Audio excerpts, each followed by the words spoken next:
Good morning class. आज हम पाठ हिंदी पढ़ेंगे।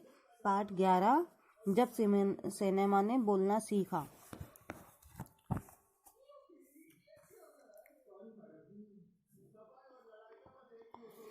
वे सभी सजीव हैं, सांस ले रहे हैं, 100% बोल रहे हैं। 18 मुर्दा इंसान जिंदा हो गए। उनको बोलते बातें करते देखो। देश की पहली सावक बोलती फिल्म आलम आरा अल्लाह के पोस्टरों पर विज्ञापन की ये पंक्तियां लिखी हुई थी।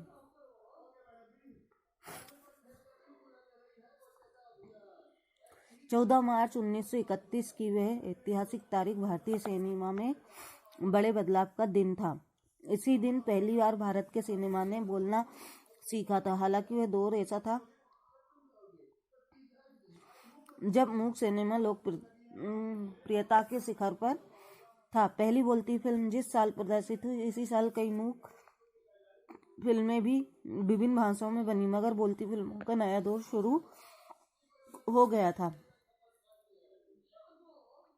पहली बोलती फिल्म आलम आला बनाने वाले फिल्मकार थे अर्देशीर एम ईरानी।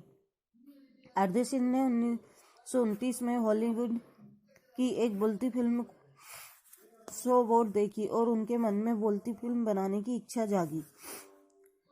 पारसी रंगमंच के एक लोकप्रिय नाटक को आधार बनाकर उन्होंने अपनी फिल्म की पटकथा बनाई। इस नाटक के कई गाने ज्यों के त्यों फिल्म में ले लिए गए। एक इंटरव्यू में अर्देशीर ने उस वक्त कहा था कि हमारे पास कोई संवाद लेखक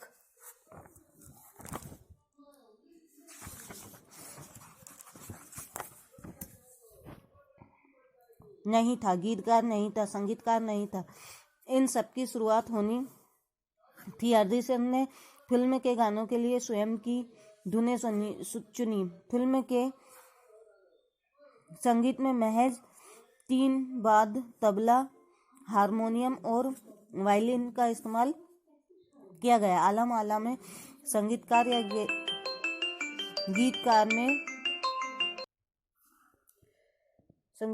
गीतकार में स्वतंत्र रूप से किसी का नाम नहीं डाला गया। इस फिल्म के चलते पार्श्व गायक बने W.M. खान। पहला गाना था दे दे खुदा के नाम पर प्यारे, अगर देने की ताकत है। आलम आला का संगीत उस समय डिस्क फॉर्म में रिकॉर्ड नहीं किया गया था जा सका। फिल्म की शूटिंग हुई तो साउंड के कारण ही इसकी शूटिंग रात में करनी पड़ती थी। मूक युग की अधिकतर फिल्मों को दिन में ही प्रकाशित शूट कर लिया जाता था, मगर आलम आला की शूटिंग रात में होने के कारण इसमें कृत्रिम प्रकाश व्यवस्था करनी पड़ी। यहीं से प्रकाश प्रणाली बनी जो आगे फिल्म निर्माण का जरूरी हिस्सा बन गई। आलम आला ने भविष्य के कई स्टार और तकनीशियन तो दिए ही, अर्देशीर की कंपनी तक ने भारतीय सिनेमा के लिए 150 से अधिक मूक और लगभग 100 सावक फिल्में बनाई। आलम आला फिल्म अरेबियन नाइट्स जैसी फैंटेसी थी। फिल्म ने हिंदी उर्दू के मेल वाली हिंदुस्तानी भाषा को लोकप्रिय बनाया। इसमें गीत, संगीत तथा नृत्य के अनोखे संयोजन थे। फिल्म की नायिका जुबेदा थी और नायक थे विट्ठल। उस दौर के सर्वाधिक पारिश्रमिक पाने वाले स्टार थे। उनके चयन को लेकर भी एक किस्सा काफी चर्चित है। विट्ठल को उर्दू बोलने में मुश्किलें आती थी। पहले उनका बतौर नायक चयन किया गया, मगर इसी कमी के कारण उन्हें हटा उनकी जगह महबूब को नायक बना दिया गया। विट्ठल नाराज हो गए और अपना हक पाने के लिए उन्होंने मुकदमा कर दिया।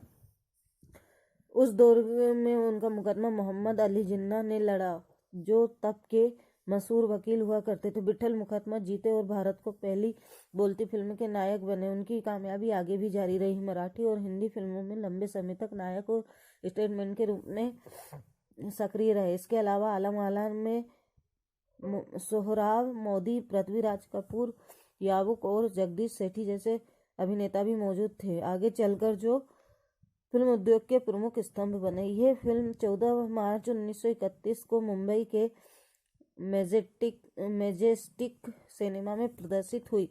फिल्म 8 सप्ताह तक हाउसफुल चली और भीड़ इतनी उमड़ती थी कि पुलिस के लिए नियंत्रण करना मुश्किल हो जाता था। समीक्षकों ने इसे भड़कीली फैंटेसी फिल्म करार दिया था, मगर दर्शकों के लिए ये फिल्म एक अनोखा अनुभव थी। ये फिल्म 10,000 फुट लंबी थी और इसे 4 महीनों की कड़ी मेहनत में से तैयार किया गया था। सावक फिल्मों के लिए पौराणिक कथाओं, पारसी रंगमंच के नाटकों, अरबी प्रेम कथाओं को विषय के रूप में चुना गया। इसके अलावा कई सामाजिक विषयों वाली फिल्में भी बनी। ऐसी ही एक फिल्म थी खुदा की शान। इसमें एक किरदार महात्मा गांधी जैसा था, जिसके कारण सावक सिनेमा को ब्रिटिश प्रशासकों की तीखी नज़र का सामना करना पड़ा। सावक सिनेमा के नए दौर की शुरुआत कराने वाले निर्माता निर्देशक अरविंद इतने बीमार में थे कि जब 1956 में आलम आला के प्रदर्शन के 25 वर्ष पूरे होने पर उन्हें सम्मानित किया गया और उन्हें भारतीय सावक फिल्मों का पिता कहा गया, तो उन्होंने उस मौके पर कहा था, मुझे इतना बड़ा खिताब देने की ज़रूरत नहीं है, मैंने तो देश के लिए अपने हिस्से का ज़रूरी योगदान दिया है। जब पहली बार